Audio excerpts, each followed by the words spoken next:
today I have a really interesting device with me. This is the Infinix GT 30 Pro, their top of the line gaming device for the year. And I wanted to actually tell you all the things I thought about this phone, all the really interesting peculiarities, and why I think this might be the ultimate at this price point anywhere right now. Let's get into it.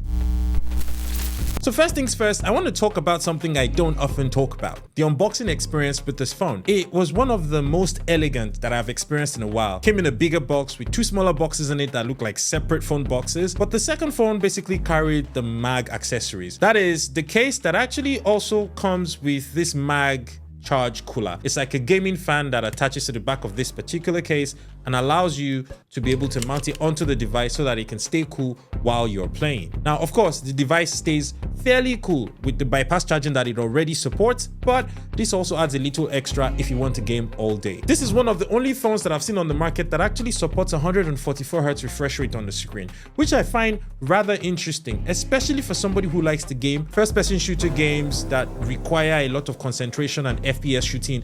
You definitely want to be gaming with this phone. Now, processor-wise, it's a Dimensity 8350 Ultimate, which will play CODM at decent settings without any issues. By the time you consider things like the bypass charging and also the cooling accessories that were included inside of the box, you can definitely expect that this phone is going to do very fine with extensive gaming. Now, for cooling purposes, this also has a 3D vapor chamber cloud cooling. I think it's such a mouthful, but it also just helps the device stay cool, especially when you're using it for extensive gaming periods. The screen is 1.5K, it's AMOLED, and again, like I said before, 144Hz refresh rate, so you can expect that you're going to get really good performance out of it. Now, I've read in certain places that this phone only supports up to 30 watts of fast charging, but Infinix includes a 45-watt charge brick inside of the box. It comes with the charge brick and cable inside of the box, and it also supports fast and super fast charging. You have gaming assistants like the X Boost, which helps you improve the performance of the game when you're playing specific games.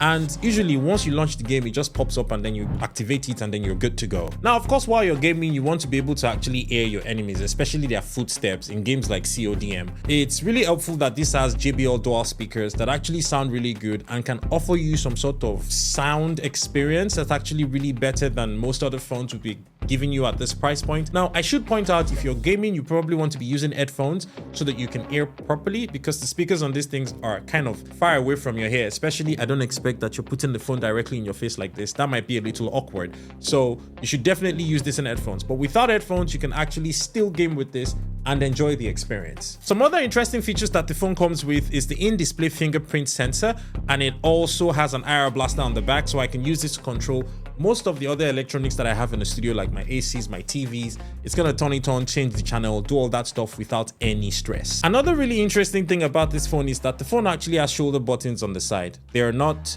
physical buttons, they are mostly haptic buttons, and you can use those to control other parts of your game. So if you play games like, I don't know, Asphalt, that actually require a trigger for boost and things like that, you can actually use this for those, which I think is really interesting. It also has a 6-axis, It also has a 6-axis gyroscope, which actually allows you to not have to do physical controls for games that require turning, especially for like car race games. And I think that could be super helpful as well. Now, the phone is super slim at only 7.99 millimeters. Considering the fact that this has a vapor chamber cooling, a high performer when it comes to gaming, I'm surprised they were able to get the phone this slim, or shall I say thin.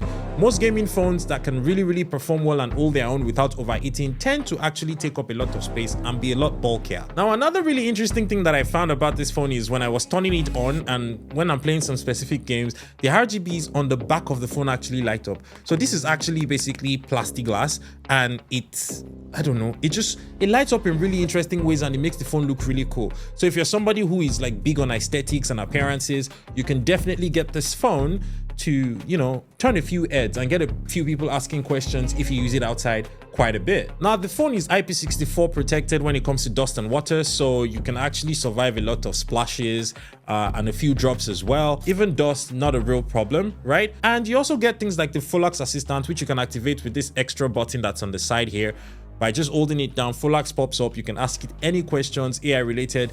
It's pretty much like asking ChatGPT, but except having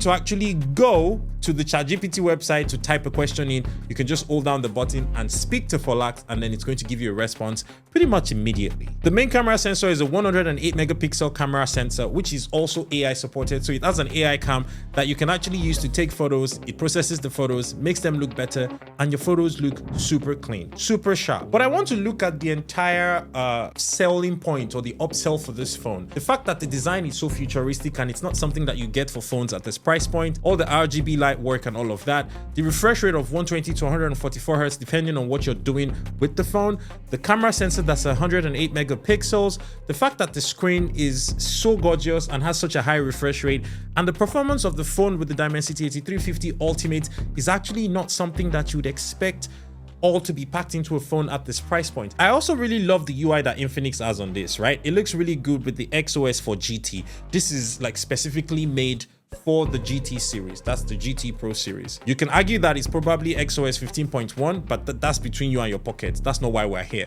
Now, for the actual RAM and the storage of the phone, my own particular unit comes with around 256 gigabytes of internal storage, and the RAM that comes stock with the phone is 12 gigabytes, but it's also expandable up to 18 gigabytes for even more performance. Some people don't like to do this, but if you wanted to, you could. The option is there. And of course, the actual Android version of this phone is Android 15, which is one of the latest and greatest. And you know, you're not going to be missing out on pretty much anything. If you decide not to game with this phone and actually just consume content, maybe you want to watch Netflix, you want to do something else on the internet like Prime Video, you're definitely not going to be missing out on much. I also like that in the settings of this phone, you can actually set how you want the GT triggers to function. So for example, if you want the phone to vibrate when you actually use the GT triggers, you can turn that on or you can turn it off. You can also long press the buttons to enable different things or to activate different things if that's, you know, what you'd like to do. So it has different scenarios set up inside the settings where you can have a scenario for shots and you can have a scenario for videos and so on and so forth. They also warn you that the GT trigger is only supported in certain apps. So if you're not in like a gaming app or a specific type of app, the GT triggers are not going to work. And as for the mechanical light waves, right, you can actually also do some settings with them, change the kind of light durations that you want. Anytime you don't want the lights to work, you can pretty much just set the time when the light doesn't come on. So for example, if you keep your phone with you in bed at night, you can actually set it to start from 7 a.m. and stop at 10 p.m. and no matter the situation, it's not going to come on. But if you get phone calls or notifications during the day, the GT lights, is that what we're calling it? The mechanical light waves are actually going to come on and notify you, especially if you have your phone silenced or in vibration mode and it's not directly on your body. Also, you can pretty much set where and when you want the lights to work. So I see different options here for like notifications, music, games, charging, Folax, and the phone startup. So you get to choose. If you don't want it all the time, you can turn some of those off, and if you like it, you can keep it. I like it, I'm not turning anything off. Oh, and by the way, you get two cases with this phone, which I think is really interesting. You get a regular silicone looking case, which is kind of frosted, and you also get the hard shell case with the GT box that comes with all the MagSafe accessories. If you want to use the mag fan, this mag charge fan, you actually have to use this plastic hard shell case because the phone itself is not going to be able to hold it all by itself. So you need to use this case. Ultimately, for a phone around this price point that has all the accessories inside of the box and gives you pretty much everything that you need, looks this good, performs that well, and I honestly cannot think of anything or any reason why you would be picking another phone over this one in that price point, especially if you're somebody who wants to game on your phone.